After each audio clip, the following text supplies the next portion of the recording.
I'm glad you didn't give me a long introduction because I have the privilege of telling you for half an hour all about me and my life. I was once given some advice not to stand up and talk about yourself because it really just makes you look very self-interested.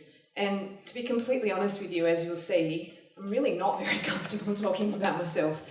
Having said that, I've been asked to talk to you about career journeys and how you get to where you are, and more importantly, how do you make those really difficult decisions along the way? So, my name is Sarah Dalton. I am a paediatric emergency doctor and I am a perpetual ugly duckling. I have been a doctor for 20 years, and if you asked me when I was a PGY 1 or 2 where I would be in 20 years' time, I would have had absolutely no idea that I would be standing here telling you the story that I'm about to tell you. I'll tell you a little bit about how I got to where I got to, but then perhaps more about how I think I can share with you what I learned along the way, because it's pretty exciting where you're all about to go. But as you know, any exciting journey also comes with challenges. So let me start by asking you a question. What do you want to be when you grow up? I used to hate that question. I used to hate that question at school because I really liked everything. Honestly, in Year 12, my favourite subjects were drama and physics. There was nobody really like me in my school, apart from this girl called Annalise. And Annalise was a year above me. I came through school in Canberra, and at that time, a very long time ago, if you didn't like the grades you got in Year 12, you could do it again. So she was repeating Year 12 because she really wanted to be a doctor. And she really liked drama and physics. And so she said to me, look, I tried to get into Newcastle University last year and I didn't get in. Do you want to come with me for the weekend to do the entrance exam into medicine? And I went, nah, my mum reckons I should be a doctor. I'm definitely not doing that. And then I went, weekend in Newcastle? Yeah, that'd be fun. It's like 5 hours from Canberra. I think it used to be like 8 hours from Canberra. So I went. And as the stories transpire, here I am. The story transpires that she also got into medical school, but she didn't get into the same one as me. And even in this age of Facebook, I've lost touch with her, which I find quite amazing. But I'm making it a mission to try and catch up with her because I still tell people about how she was one of the reasons that they ended up doing medicine.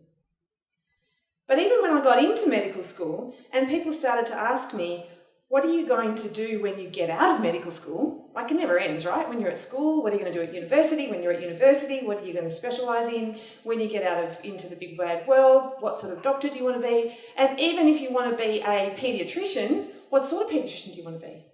And even then when you decide what sort of paediatrician you want to be, well, where's your special interest? And even when you found your special interest, well, which PhD are you going to do? Where's your actual real interest? It never ends. Doesn't mean it's bad, but it's good to remember that you don't always have to have an answer to these questions. So if you had have met me when I was you, PGY 1 or PGY 2, I could probably at that point have told you that I was a bit of a platypus. I think this is the Australian version of ugly duckling. I liked a lot of different things. I really liked paediatrics. I actually liked that all through university, but I didn't really know if I wanted to do it. I actually ended up getting a scholarship to do general practice, and I went to Tamworth for a few years for my first couple of years of work. And I really liked general practice, and I really liked regional and remote medicine. And I worked in the emergency department at Tamworth, and I really liked emergency medicine. And I didn't really know what to do. I was lucky to an extent because I had this scholarship at uni, which meant I had 2 years, and I had to be in Tamworth for 2 years. So I didn't have to make too many decisions for those 2 years. But when I got to the end of the 2 years, it was like, wow, now I really have to make a decision about what I do next. So I'd never lived in Sydney, and I thought, well, to be a really good rural GP, I better do some paediatrics. I'll do a diploma at Sydney Children's Hospital. And that's what I did. And then I came to Sydney, I started paediatrics at Sydney Children's Hospital, and I got on the paediatric emergency training train. And I'm sure that some of you are thinking about getting onto that carriage of that train right now. I'm going to get on there next year and then I'm going to go all the way to the end. And that's exactly what I thought I would do. The future I thought I would have would be paediatric emergency training, basic training, advanced training, consultant job, resign, die. Never really occurred to me that there might actually be a whole lot of stuff in that 20, 30, 40 years in the middle, because you don't really think about that when you're training. So a lot of very interesting things have happened since then, and none of it was really that logical kind of progression that we would have expected. So let me ask you, what do you want to do? And how could you possibly know?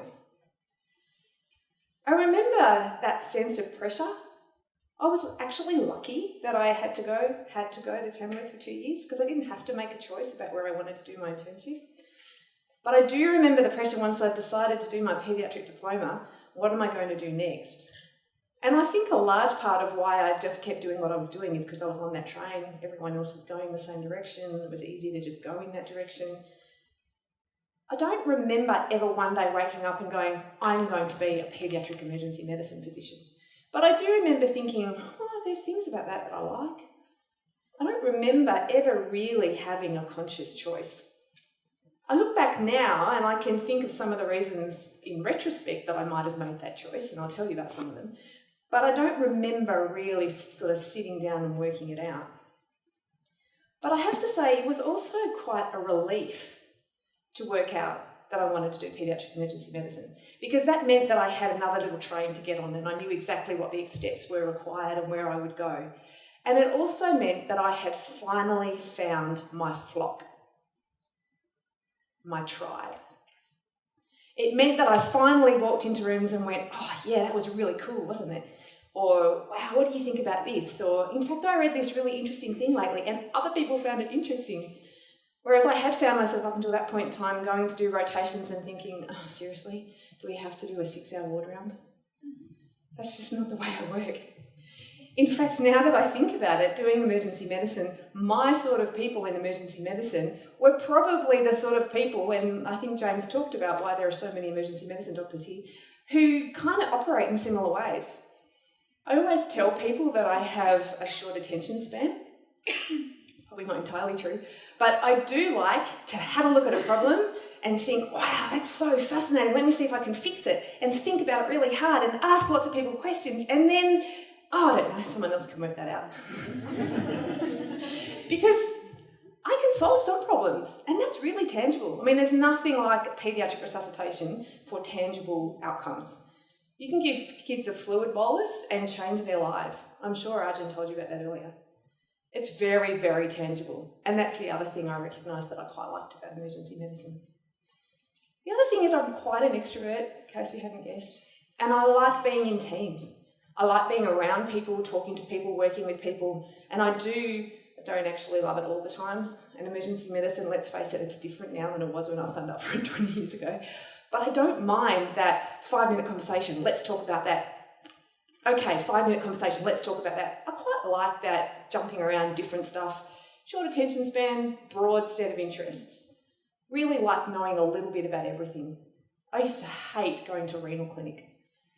I'm not intelligent enough. I don't have enough focus. I don't know. There are people who solve problems by thinking and talking and working through things, and thank God there's lots of those people, because they probably make better decisions because they think about it more than me. But that's not me. I'm the sort of person who likes to make a decision and move on. So that's now what I recognise in time, one of the reasons why I think I did emergency medicine. The other thing I loved about emergency medicine was this bit. And that's going to make absolutely no sense to you unless you've already heard this analogy.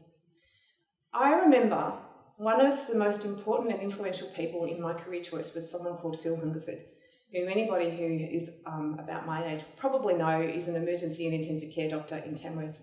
And Phil had this amazing knack, like no matter how stressed you were and how bad the situation is, he would just walk in and go, so, someone tell me what's happening. One of my very first night shift, so I was PGY 2, because you didn't do night shifts as an intern. in Tamworth, and at that point in time, only doctor in the hospital.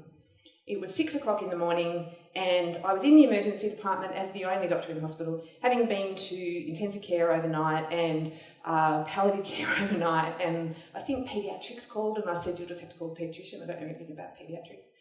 But 6 o'clock in the morning, for some reason at this time of day, I don't know why, the ambulance rings and says there's been a shooting, a double murder-suicide. We're bringing up 2 patients now. CPR's in progress for one of them.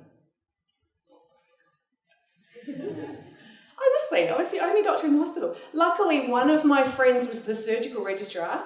She was PGY 3, so like totally under control by that point. And she was half asleep trying to get some sleep in the room next door. So I went and got her, and the 2 of us were standing in the receiving room of the resus going, honestly, I mean, I just remember thinking, I'm going to have to get a cannula in. And that was the thing I was most worried about. In the end, the patient died, but at the time I wasn't experienced enough to realise that that was going to happen anyway.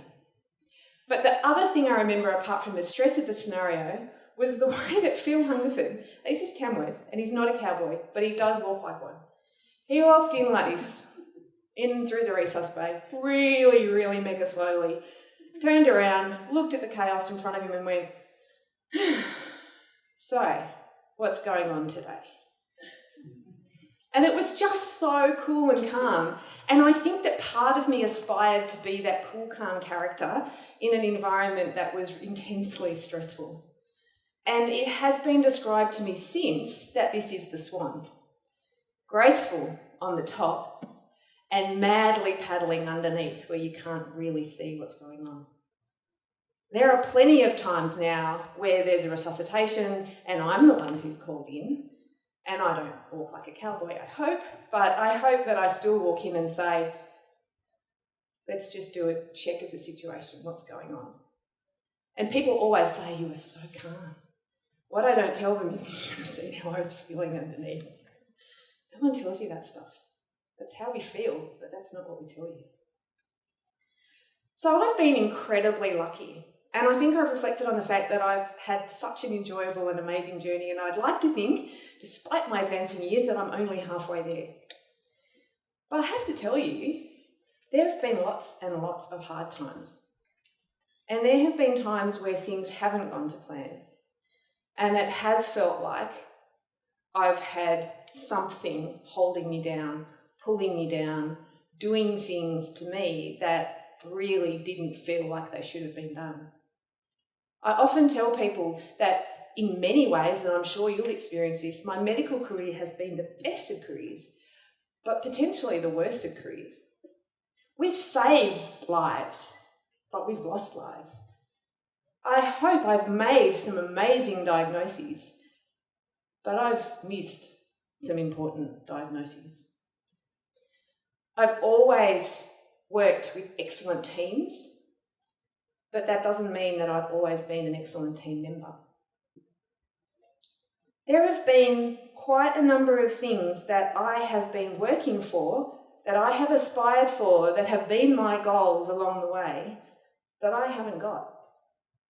There are exams I haven't passed, there are jobs I haven't got, there are people I wanted to work with, there are places I wanted to go, and they haven't all happened. And that's just in my professional life. We don't have time to tell you all about my personal life disappointments. But that's life. There are things that work and things that don't work. And until you actually get out of medical school, it's potentially the first time you've ever had to come up against some of these hurdles. But every time one of these things happen, you think, maybe I'm not good enough. Maybe I really am still that ugly duckling. I don't really fit in. I don't really know what I'm doing. You might have heard of imposter syndrome, that kind of like, if I walk tall and talk tall, then everyone will think I'm really important. Everybody, actually maybe not everybody, but most people have that little bird on the corner going on your shoulder saying, you can't really do this. Or even right now, talking to you, this little bird saying, oh my God, holy crap, look at all those people, they're listening to you and they think you've got something important to say. Get off the stage. So it doesn't ever get easy. If you feel like you're not really sure and you're not really clear about where you're going and you don't know how you're going to make that decision, you're absolutely not alone. I've been in consultant roles for more than 10 years now, and over that time, I've had more than 10 consultant jobs. That's actually pretty unusual.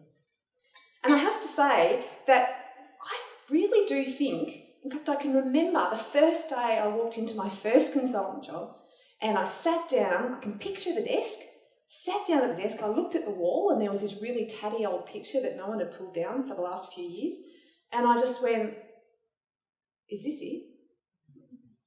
Am I doing this for the next 30 years? Now, as it transpired, I was only there for a couple of years and then I went on and did lots of other things and it's been amazing, but it never ever occurred to me until that moment that there might be more beyond that light at the end of the tunnel of finishing training. That just seemed it, you know? But then I remembered how finishing high school was it, and finishing medical school was it, and finishing basic training was it, finishing advanced training actually wasn't it after all. So what advice can I give you to help you manage all this uncertainty? I think most of the things that I wanted to tell you I've covered really in reflecting on my journey, and in particular that things won't go to plan, but for me, many times, the bumps in the road have actually led me to better places. Places that I never thought that I might go to, but now that I'm doing so many interesting things, I just think, wow, I would never be here if that job I really wanted back there had turned out, or whatever it is that you think you need at the time but transpires down the track might not have been right for you. The most important advice I would give you in terms of how you make a career choice is thinking about what really matters to you. What gets you out of bed in the morning? And let's be clear, that's about your professional life, but it's also about your personal life. It's a really hard question to ask yourself, especially when there's so much busyness in the world and you don't ever stop and think and you've got so many shifts and exams. But what really matters to you? Because you're going to have to get out of bed and do it, if you're lucky, for another 40 or 50 years. And if there's anybody else in the bed that you're getting out of, your partner, your family, your extended family, your friends, they're all going on the journey with you. So if you're in a career where you have to get out of bed all night, every night, for the rest of your life, presuming that at some point you have partner, family, friends, or one of the above, other people are going to be impacted by that too. So it's not to say it's all about them or you, it's just a life choice, like all our life choices. What's going to work for you and the people you care about? Because at the end of it all, the people you care about are the ones who are going to be there with you. I think it's really important to say that it's really, really hard to work this out.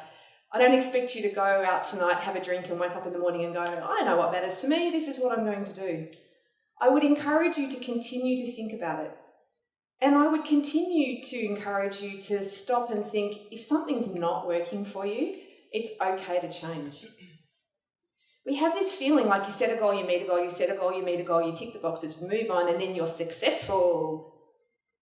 But actually, you don't have to meet those goals. You can change your goals.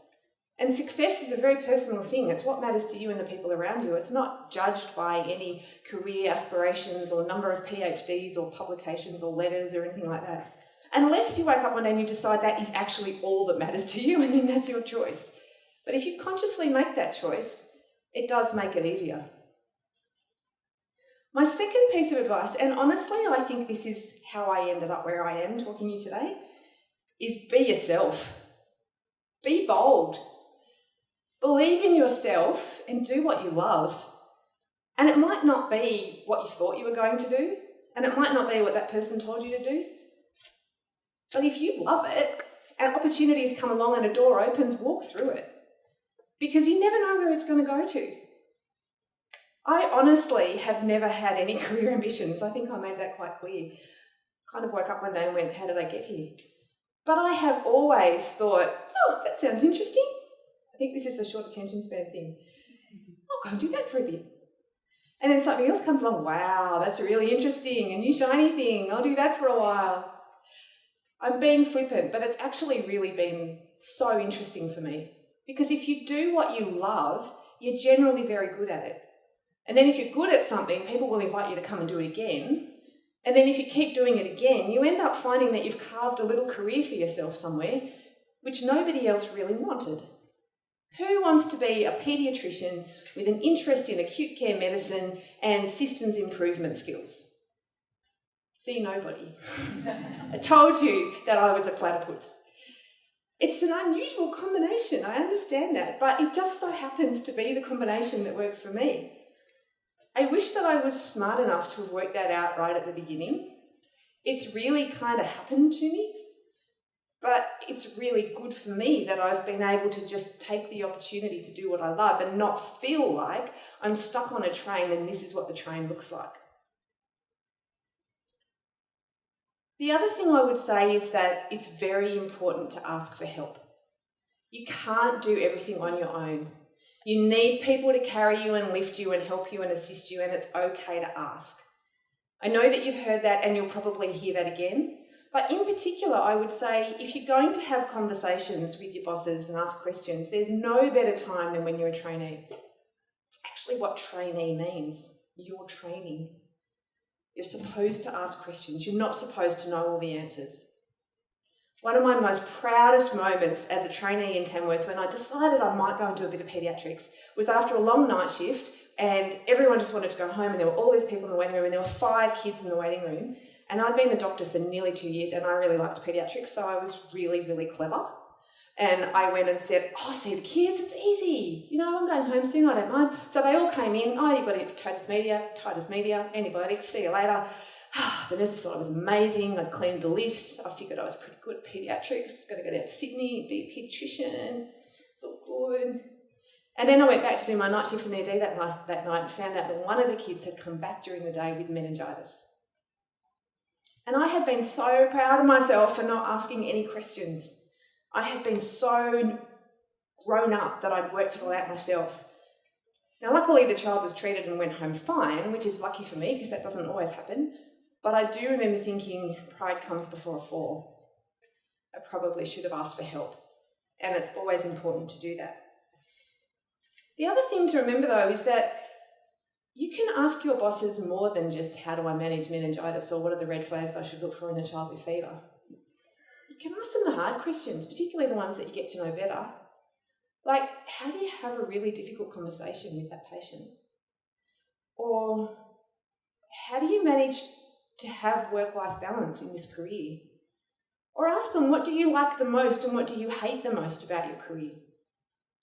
Try and pick people my age, because my experience at the moment is that most of my friends are having a midlife crisis. I was going to say, my name's Sarah Dalton and I'm having a midlife crisis. I don't think I am, so I can't lie. But you know what? We've all been doctors for 20 years and we all sit around at night and go, oh God, if only someone had told me that surgery was going to be like this. I asked one of my friends who's a surgeon, what advice would you give to junior doctors? And she said, I would just ask them to think about how many times they want the phone to ring every night for the rest of their life. Or how important is it for them to be able to turn the phone off to go to a movie? Because if you're many of the specialists, and particularly if you have a private patient load, you often have to be available. And let me tell you, you can't go to Opera Dendy Keys because there's no reception in there. It makes a difference. So I guess the last thing I want to leave you with is pretty much what you would have heard all day. Look after yourself and look after each other. If you look around the room now, the people who are in this room are the people who are going to be your buddies for the rest of your careers. Some of them might be friendship buddies and you might see them regularly, but some of them will just be professional buddies.